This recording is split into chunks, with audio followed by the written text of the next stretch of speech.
Naghahanap ng alibay si Sam kay Jericho kung bakit hawak niya ang lason para sa daga upang hindi ito maghihinala sa kanya dahil sa gabi na ito may lalasunin siya.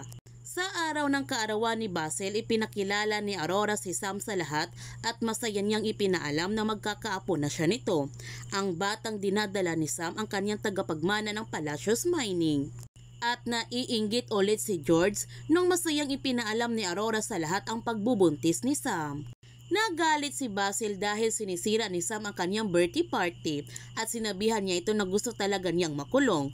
Nakiusap si Sam kay Basil na huwag niyang ilabas ang video dahil ngayong gabi mamamatay si George at naniniwala naman si Basil nito. Pero may darating na trahedya para sa pamilyang Palacios dahil biglang namatay ang ilaw at sa pagbukas ulit ng ilaw, nagulat na lamang silang lahat na nakahandusay na si Basil at nagsusuka pa siya ng maraming dugo.